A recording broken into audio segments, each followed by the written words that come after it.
Hello everybody! Been a while since you've heard my voice used for a video, 5 years to be exact. Managed to rebrand and come out as trans during that time. So while I do feel very dysphoric using my voice for videos, editing audio has always been a nightmare for me and is the reason I haven't been making any videos using my voice for so long. I did feel like it was necessary for this specific video. I didn't want to use an AI voice, nor did I want to just put text on the screen, so I'll just have to endure it for now and cry later.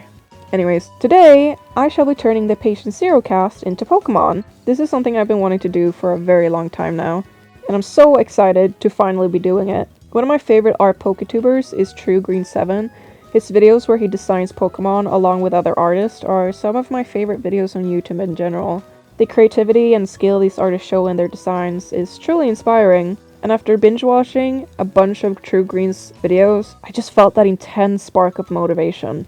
If you're new to my content, you probably clicked this video because you enjoy Pokemon art videos and might be wondering, what is Patient Zero? Patient Zero is an indie comic and solo passion project made by myself, currently still in development. I haven't published any chapters yet, since I still need to finish my script, but while I work on publishing the comic, I also do side projects like illustrations, animations, and now a video about turning my characters into Pokemon. The story of Patient Zero is based on my own life experiences and struggles with trauma, mental, and physical health. It represents the journey to recovery and healing of illness and trauma. It touches upon a lot of mature, dark, and sensitive themes that may be triggering to some. I will try to keep this video as lighthearted as possible, but I will still be talking about some mature topics. And I will be showing artwork that includes body horror and anatomical insides, since it is important to Patient Zero's creation, story, and characters. I feel like I need to make this disclaimer since I know Pokemon as a franchise is targeted towards children, while my work is not. So if you're a young kid, this might not be the video for you. If you wish to look further into my work, specifically off YouTube, just be sure to read the warnings before proceeding. Some of the themes I tackle are self-harm, abuse, eating disorders, addiction, death, body horror, blood, and gore, to name a few. I also draw a lot of artistic nudity. While it isn't sexual and is used to either symbolize vulnerability and fragility or freedom, some may still be uncomfortable with that. All of the subjects and themes used in my art and writing is treated with nothing but love and care. The story explores the cause of trauma, the effect it has on a person, and the work that goes into healing. The characters help each other understand their situation and find ways to cope together. My intent is to give comfort and validation to those who have gone through these hardships, to make characters that can help people understand themselves better and make them feel less alone in their struggles. That's why I'm so specific with including trigger warnings. The last thing I want is to harm anyone, so please take care of yourself. I've actually made some Fakemon designs a couple of years ago. I made this original design December of 2022 based on the Swedish tradition Lucia. I also made 3 redesigns when Scarlet and Violet first came out. I was gonna do Skeledirge too, but lost motivation and gave up. I am incredibly happy with Meowscarada still though. Doing these gave me some practice with the official art style, which I will try my best to replicate for these new designs. Though I kinda feel like the old ones did a better job at capturing the style more accurately. My own style kinda came through a bit more in the new ones. But enough babbling. Let's get to drawing, shall we? I shall be making 2 designs for each character. 2 of them will have alternate forms, while the other 3 will get evolutions. Starting off with the protagonist and the favorite herself, Yamimiki Mimi. I drew a quick rough concept art of her in literally just 28 minutes and didn't feel the need to do more because I was satisfied with her immediately. Her short bangs and big forehead is one of my favorite parts of Mimi's design, so it was the most important detail to include in her mon. Her shiny is referencing Mimi's hair in the 3rd arc of the story where it slowly turns white. The stripes on her arms and legs represent her scars, the Compito-shaped space buns reference the star she came from, and the ribbons symbolize the light that radiates from said star. The tail and a little antenna is made to look like a bunny, but also to resemble her spirit prince form. Mimi isn't human. She started as a small star falling from space. She landed on Earth and was found soon after by her parents. She was described as feeling like a warm, fluttering heartbeat when held in her parents' hands. The star's light then illuminated their bodies before it faded, leaving the star as a dead, empty shell. Mimi was conceived soon after, her mother calling her my star child because of it. In kanji, Mimi's name is spelled with a symbol for light. The first 10 chapters of Patient Zero follow her childhood from newborn to 18, and then she's 19 to 20 years old for the rest of the story. She identifies as non-binary and goes by any pronouns. People often refer to her with femme or gender-neutral pronouns because she presents herself more feminine. She's diagnosed with ADHD, dyslexia, dysgraphia, ARFID, anxiety, and depression. Mimi is sweet, bubbly, and happy presenting, yet she suffers a lot from trauma and mental illness thanks to the antagonist of the story. You would never know that she is suffering just by looking at her, since she hides behind cute aesthetics both as a coping mechanism, but also because she doesn't want you to know that she is suffering. How can someone as cute and innocent looking like Mimi be in so much pain? It wouldn't even cross your mind. People don't seem to notice when you're down, not unless you're bleeding. A lot of the time, you don't know what someone is going through unless it is visible on their body. That is why I draw her with scars, bruises, and injuries in some of my illustrations to showcase to the viewer that Mimi, despite her happy front, is in fact suffering. She might try to convince you that she's okay with her sweet smile and pastel colors, but the injuries clearly show that something is wrong. I created Mimi back in August of 2022 during the worst period of my life. To get a bit personal, I honestly didn't think I'd make it to the end of that year. But with the amazing support from my family and the comfort Mimi brings me, I'm still here stronger than ever. I've struggled with mental illness since I was 10 years old, medicated since 12, been in and out of therapy for multiple reasons, and after cutting off an abusive friend at the start of 2022, I felt incredibly lonely, which self-isolation only made worse. I made Mimi to be my best friend, someone I could share my pain and trauma with, someone who could understand me fully without needing to explain myself. She's the reason I get out of bed in the morning, she motivates and keeps me company while I draw, and while I still struggle with mental illness, it is chronic after all. I am doing so much better thanks to her. She gave me the purpose I never felt I had. Patient Zero is my purpose. It's what I'm here to create. And seeing how she's able to bring comfort to so many others the way that she does for me makes everything even more special. I love Mimi so much. She truly has taken over my life. I got a plush of her that I haven't let go of since receiving her. She's literally sitting next to me as I'm recording these lines. I got art I've drawn, fan art, and art I've commissioned by others hung on my wall. I got a handmade custom clown Mimi figure made by Big Top Clown Shop that stands on my shelf. I slapped a bunch of self-made stickers on my shelf right next to my bed so I can look at her as I fall asleep at night and wake up in the morning. I got her on my phone case and a little keychain hanging from my phone as well. I got a backpack covered in pins and keychains, mostly dedicated to her, but also to my other characters as well. Mimi started as my best friend. I mean, she still is, but I view her more like a daughter now. I do feel like a terrible father for putting her through the same pain I went through. She truly doesn't deserve it, but at least it does make me feel better knowing that she gets a happy ending. And there she is. Let me introduce you to Mimpito. Name taken from Mimi and Compito.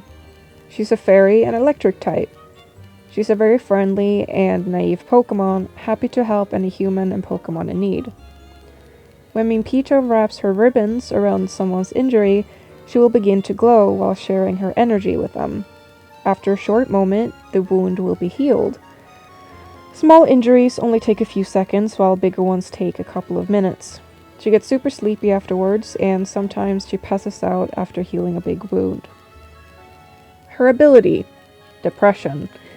When Mimpito loses 70% of her HP, her appearance changes.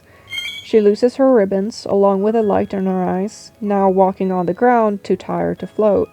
Her attack, speed, and accuracy greatly decrease, while her defense goes up.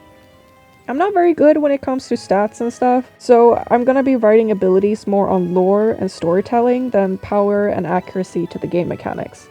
I did also end up making a mega design for her after I finished everyone and was in the last stages of my script writing. So, there she is. She got those magical girl vibes. As much as I'd like to make megas for the other ones, I don't have the energy to do so right now. Mimi gets special treatment though. Next up is Angel, the antagonist of Patient Zero. Angel is a 700-plus-year-old sexless being carrying a parasitic disease, born in a human body with a non-human heart. They proclaim to be the end of humanity and the god of a new world, a dangerous monster that feeds off blood, fear, and destruction. They're incapable of feeling love, empathy, and compassion towards mankind, and are unable to relate to humans, yet they seek connection. Being the only one of their kind, they feel incredibly lonely. That's why they infect people with their parasites to turn them into monsters just like them, hoping it would give them a place to belong. They built their own kingdom deep underground, a place called the Catacombs, where their plan is to build an army while collecting power, to then one day rise to the surface and wipe out humanity to rebuild Earth as their own paradise. They seek out vulnerable people, humans who are already dealing with abuse, mental illness, disabilities, and trauma, using their struggles to their advantage, playing the role of a friend to gain their trust. They then kill their victims before infecting them, removing their memories so they can manipulate their people, convincing them that they are their savior, blaming humanity for their suffering, making promises that they will one day be free. Even after all this work, Angel never felt fulfilled. Something was still missing. But then one day, Mimi showed up. Since she wasn't human herself, Angel was very drawn to her, like a moth drawn to a light. She's everything Angel is not, everything they lack, so she became an obsession of theirs. Believing that she was born to be their other half, the thing that would complete them, a quote from Angel themselves. Your birth was a gift given to me by the dying God. You were designed to be my opposite, promised to complete me. The Eve to my Adam, blessed to live in the Garden of Eden, which shall soon be brought upon earth. You cannot escape fate. Whether you accept me into your heart or not, I will take what is rightfully mine. Angel believes that they love her, when in reality, they just love what she's able to provide them. Company, comfort, and a sense of belonging. It is all severely self-serving. They don't actually care how she feels unless it benefits them personally. They're abusive and manipulative, a master gaslighter and guilt tripper, happily ruining Mimi's relationship with other people while playing the victim, painting the others as the abusive ones, hoping to turn Mimi against them so they can keep her to themselves. They then love bomb her, comfort her when she cries, gives her words of affirmation and advice to make her feel better. But again, it's all part of their manipulation. Kind gestures are mixed with negging, insults are played off as compliments, and Mimi is made to feel like she's crazy for getting hurt. It was a joke, I was just kidding. You're so sensitive. You're overthinking things. I do so much for you, but you're gonna nitpick something so small? It really hurts me when you say what I did was hurtful. You know I didn't mean it like that. Guess I'm just a horrible friend then. It's okay, I forgive you. Even though you really hurt me, I still love you. No one will ever love you the way I do. I'm the only one you need. Don't leave me or I'll hurt myself. I'm so alone without you. I'm sorry for what I said earlier. I never meant to hurt you. I'll be better, I promise. You're my best friend, forever till the very end. Rinse and repeat. Angel is a very calculated and intentional person. Everything they say and do is with a purpose. They know Mimi is a people pleaser, and they know exactly what to say and do to keep her neatly wrapped around their finger. Angel is genuinely my favorite character to write. The amount of times I've given myself chills and made myself anxious writing their dialogue is genuinely insane. Anyways, now that I've info dumped about them, let's talk about the design. For Angel's Mon, I wanted them to have both a humanoid and an animalistic form. For their human form, I wanted them to look, well, like a pretty angel, one with a kind face and elegant silhouette. The black dress in their shiny represents their parasite queen form, but it also makes them look like a nun. The halo is taken from their royal symbol, which I put around the tail on the animalistic form because I didn't want to make the head too crowded. For their animalistic form, I made them a griffin or harpy-like creature. I wanted a feathered creature to give the angelic appearance, while also making them look strong and intimidating. The red claws is referencing Angel's red painted nails, and the white claws on their shiny is meant to represent the many teeth covering their body in their parasite queen form. While I wanted to give them 6 eyes on their face, it would get too crowded, so I moved the other 3 down to their chest. Here we have Larangel, the fallen angel Pokémon, a dark and poison type. The name is taken from their name, Angel, and La Reina, which means the queen in Spanish and is the title of Angel's theme song and prologue of Patient Zero. You do not choose this Pokémon, it chooses you. They take the form of a beautiful woman to appeal more to humans. They lure them in with their beauty and soothing voice, manipulating their victims to do what they want while they slowly feed on their life force. Many report falling incredibly ill after interacting with this Pokémon. Those who have disrespected or threatened Larangel have been reported missing. Most were never found, but those who were had met with a terrible fate. During battle, their appearance changes. Their human mask remains until their ability, True Colors, is activated.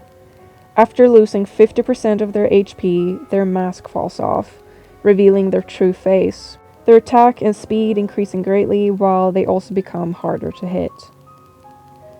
Mimi is obviously my favorite, but Angel is close second. I'm so incredibly happy with this design. I'll end Angel's section off with this bonus drawing I made of their battle form, while taking a break from script writing. Spooky burb. Next up is Gorentaya. Gore. My god, did I hate the process of making this one. I don't draw a lot of animals, I specialize in human characters, which is why I'm mostly drawn to Pokémon with human characteristics. The most practice I've had with drawing animals is My Little Pony characters and furries. I had a furry face back when I was 14 to 15, and some of my favorite Pokémon are anthropomorphic animals. And while I was considering making it easy for myself, I honestly didn't like the idea of an Anthro-Pokémon for Gore. I tried to make it work, but I just hated it so much. It just didn't feel right, you know? So I scrapped it and tried again. First, I didn't want to give him hair, but he just looked so bald without it, so I gave him some long tufts on the side, similar to Sashian. There was a voice at the back of my head telling me to trace the pictures of a real dog for the final artwork, but I am very stubborn when doing everything myself for bigger projects like this. It's one thing if I'm just practicing, but I wanted to be able to look at these artworks and feel proud knowing I did everything myself. And in the end, I think it turned out really good. He still didn't end up looking like a Doberman, like I originally wanted, and now looks more like a wolf dog, but at this point, I'm just happy I managed to draw a decent dog. His shiny is red, black, and gray to symbolize the connection he has to Angel, and I will stick with that theme for the final 2 characters as well. The ring around his neck was originally gonna be just a thick, tight collar, but then I remembered there is a torture device called neck traps, which I thought would make a more effective design. I funnily enough remembered it thanks to getting a flashback to Amnesia Fluttershy while drawing him. Type Null kinda had something similar going on as well. I made the snout on his basic stage black to look like a muzzle, which along with a neck trap tells the story of his imprisonment and punishment for being a bad dog. He doesn't have claws or teeth on his body yet, symbolizing how he wasn't able to fight back against his captor. He then loses the muzzle and neck trap in his evolution, leaving a scar around his neck, which references Gore's permanent bruise. Once he's free, he gains his claws and teeth, along with a sword he can finally use to protect himself and those he cares for. The fire is caused by his rage and burning vengeance. Anyways, some info about Grandpa. Before Angel infect their victims, they take a body part as a trophy, and the infection type and powers gifted to them depends on what is taken. Ghouls have their skeletons taken, ghosts have their hearts, zombies their brains, reapers their faces, Frankensteins their arms or legs, sirens their lungs, and vampires their eyes. These titles were given to better keep track of the different infection types, and are not 100% accurate to the original monster they are based on. Gore is a ghoul. Due to missing his skeleton, he suffers a lot from body aches, muscle tension, and migraines from holding his form. When he relaxes, he kinda just melts to a soft, squishy meat bag. Along with every other person infected with Angel's parasite, he is immortal, and while he is permanently stuck in the body of a 22-year-old, he is technically in his mid-70s. Angel killed him as 22. He then lived in the catacombs for 3 years before escaping. After finding out the truth about Angel, their intentions and actions, he lived on the surface alone for 50 years before he met Mimi. He managed to save her from Angel and now acts like her father figure, viewing her much like his own daughter. He lived for decades in fear of being found, but now that he has Mimi to protect, he's willing to sacrifice his own life to make sure she is safe and that Angel is taken down. After he saved Mimi, Angel put out a bounty promising that whoever could find and capture him would receive whatever they wanted in return. He's now forced to fight Angel's followers alongside Mori and Bugs to hopefully find a key card that will give him access to the gates of the catacombs again. Their plan is to enter the castle and destroy Angel's heart, rooted in the ground inside the castle. Trying my best to keep it somewhat vague so I don't give too much away. I kinda leaving out some important details to not spoil anything, so I apologize if it's a bit hard to follow. Gore is rather stern, coming off as a bit cold and standoffish to most people. He doesn't have a lot of experiences socially and doesn't know how to open up to people. He carries a lot of anger and hatred towards Angel, but also towards himself for things he's done in his past. He gets easily agitated and can be a bit rude in tone when he feels stressed, overwhelmed, or tired. He has a tendency of wanting to solve conflict through physical fighting, and is something he's constantly working on for the sake of those he loves. My friends think I like to fight, but it's just not true. Sometimes I lose my temper and blow off a little steam, but I've never enjoyed it. I'm not a violent dog. I don't know why I bite. Gore is kind of a self-insert of mine. At least he started as a personification of myself, but slowly grew into becoming his own character. So while I still see him as me, I also view him as a friend. He's kind of a weird mix of someone who I wish I was, someone I'm scared of becoming, with parts that I both hate and like about myself. He's a very self-destructive person, which I very much project onto him. But while I project myself on him, he's still wildly different to me as a person. I'm not someone who uses physical fights to solve problems. I've always been a wuss, avoiding any physical altercation if possible. And I do not drink alcohol, nor do I smoke like he does. And here we got Gorvent, the caged Pokémon, a dark type, taken from Gore and Servant. Gorvent ran away from his queen, hiding deep into a dark forest for years in fear of being found by his former captor. One day, he met Mimpito and she helped him break away from his shackles. He gains confidence and evolves into Gorith, now receiving the fire typing. Gorith is the vengeful Pokémon. His ability, Vengeance. If another Pokémon in your team faints, Gorith will automatically be picked to go up next. His attack and speed greatly increases and has a high chance of inflicting burn on his opponents who make physical attacks on him. Time for Morrigan. For Mori's Pokemon design, I combined her missing eye and the heart-shaped scar on her chest. She does have a heart-shaped eye patch in one of her main outfits, so it fits nicely there too. I made her an octopus because that's her favorite animal, and because it resembles her hair. It's also fitting because she loves hugs, and I think it's cute to visualize her wrapping her tentacles around her loved ones and giving them a tight squeeze while giving them lots of kisses. So I gave her a little kissy face to match. I think she turned out super cute, and while I struggled a lot with the line art face, trying to understand the anatomy of her body, The end result is super satisfying. I especially love the little one.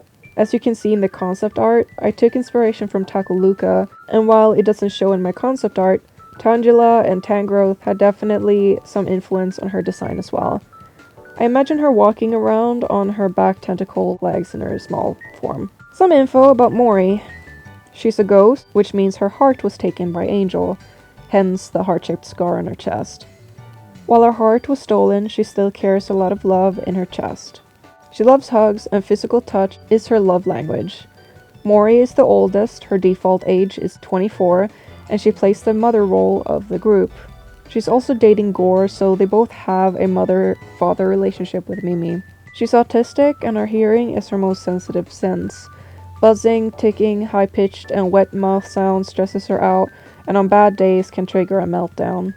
The vacuum cleaner and Bugs chewing with his mouth open is her biggest trigger. She was gifted noise-cancelling headphones, which has been a life changer for her. She struggles with recognizing her tone of voice and volume, sometimes mumbling without realizing it. She scrunches her nose and furrows her brows when she is concentrated and dislikes being interrupted, usually telling the group she needs to be by herself when she's doing a task because of it. She loves to cook but hates when people are in the kitchen at the same time as her, so she always cooks alone. Her special interest is tea. She has a big scrapbook where she documents and reviews all the different kinds of teas she tries. She cuts and glues the tea packaging to the pages and uses the last drops of the tea bag to make a stamp at the bottom of the page. As you can imagine, the book smells very nice. Just like her, she herself smells like green tea. Due to her missing left eye, her depth perception is off. She gets easily startled if you come up next to her unexpectedly and is unlikely to catch things thrown her way. Introducing Octomori, taken from Octopus and Morrigan, a pure grass type. Mori also means forest in Japanese, which I think works really well here as well. She's just a small ball of love. Octomori then evolves into Octomama, the maternal Pokémon. Her special ability is by Boo Boo. When Octomama is on the field and has a teammate that is either poisoned, burned, paralyzed, or asleep, she's able to recover them from their special condition by giving them kisses. If you have more than one Pokemon in your party with a special condition during battle, she's only able to recover one per 2 turns. Her special ability does not take a turn itself, and you're still able to attack, so no need to use up your turn to use an item. Her hidden ability is Motherly Nature. Octomama doesn't enjoy partaking in Pokemon battles without a greater purpose. The only time she's taking Pokemon battling seriously is if her trainer or Pokemon friends are in need of serious help. When fighting grunts or other dangerous trainers, her speed and attack increases by 30%, taking battling more serious now that there's a proper threat. But then, while fighting preschoolers or youngster trainers, her attack, speed, and accuracy decreases by 30%. On to the last one! And the silliest of them all. We got Bugs. And, yeah, I genuinely had no idea what to do for him at first. I felt super uninspired. There is already such a perfect centipede Pokemon that embodies everything I would want for a Bugs-based Pokemon. How am I going to make an original design that doesn't just look exactly like Sizzlipede and Centiskorch? I didn't want to go the safe route and do another humanoid design. I wanted him to be a weird creature. So in the end, he kind of just became a fusion between Centiskorch and Scolipede. His face looks a bit more like a snake, which I honestly kind of like. I really wanted him to have his mischievous little cat mouth and fangs. I feel like the final design turned out to be a bit too cool for Bugs. Kind of wanted him to be just a silly and pathetic goober, but it's fine. He gets more serious later in the story anyway, so I let it slide. Some info about Bugs. Funnily enough, he is one of the fan favorites. Despite being a virgin loser in the story, he manages to get multiple simps IRL. Admittedly, I got a soft spot for pretty yet pathetic men as well, so I get it. Bug's infection type is a zombie centipede, which means Angel took his brain. Zombies typically suffer from migraines and dissociation due to the disconnection from their brain. A lot of them show signs of ADHD, like a short attention span, forgetfulness, restlessness, and having a hard time regulating their emotions. They're rather impulsive and act more on emotion rather than logic. Processing and understanding information can be a bit of a struggle as well. Prosopagnosia, also known as face blindness, is something all zombies have in common, while they're unable to recognize the facial features of others along with their own. If the person already has an ADHD brain, being turned into a zombie will make their condition more severe. Bugs isn't diagnosed with ADHD, but still shows strong signs of it, though he would act a lot differently if he still had his brain. He lacks impulse control and critical thinking, and will end up doing or saying incredibly stupid things. He's loud and has a bit of a temper, but he's also a very caring person.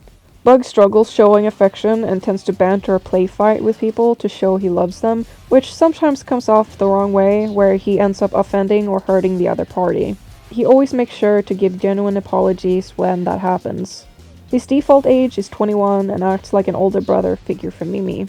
They joke that Bugs is Gore and Mori's annoying son as well, but in reality, Bugs sees them more like siblings as well. And Bugs loves to be an annoying little towards Gore especially.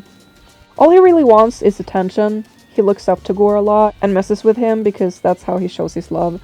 Bugs is the type to shove a fork in the toaster to see what happens, or lick batteries out of curiosity. He needs supervision so he doesn't put things where they're not supposed to be.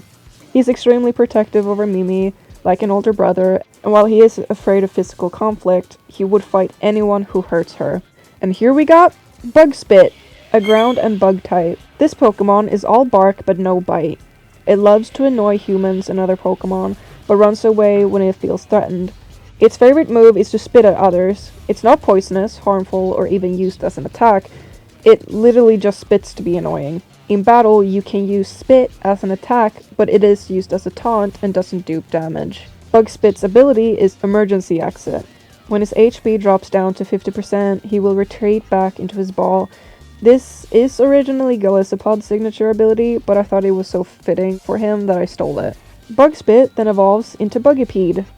This Pokemon is no longer afraid to fight, and is now all bark and bite, and he bites hard. His first new ability is Battle Armor.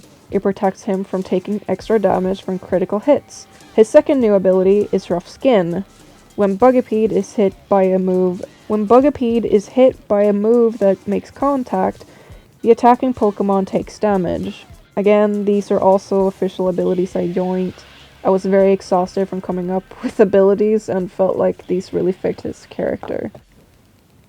Yay! That's all done. Let me know what you think. Which one was your favorite? Honestly, I'm so proud of all of these designs. And while a part of me is a bit frustrated that I wasn't able to capture the art style the way that I did in the past, I'm still very happy with the art. This was a lot of fun. Who knows, maybe I'll eventually make a part 2 with the rest of my characters. I would probably have to make this a 3-parter though, since there are 11 more characters I'd have to do. Well, technically 12, but I do not want to draw this motherfucker, so 11 it is. Lamau. It might take a while though, because as of finishing this video, I have already started a big animation project called 6 Doors 1 Exit, so I can't say when I'll be able to make another Pokemon video. Sob. Anyways, thanks for watching this video. This is typically not the kind of content that I make. Script writing takes a lot of time and energy that I simply do not have, but if you liked this video and would like to see more, let me know and it might help motivate me to make a part 2. And if you like my characters and would like to see more, my channel is specifically dedicated to them. I'm slow with uploading due to health issues and because I'm a master at starting big projects but never finishing them. I do have a toy house with all the info I currently have available for my characters and Patient Zero, and an Instagram and Tumblr where I post my illustrations. Just be mindful, again, that my work tackles mature, heavy and sensitive subjects. Be sure to read the warnings before proceeding. Thank you again, and I wish you a lovely rest of your day. Bye bye!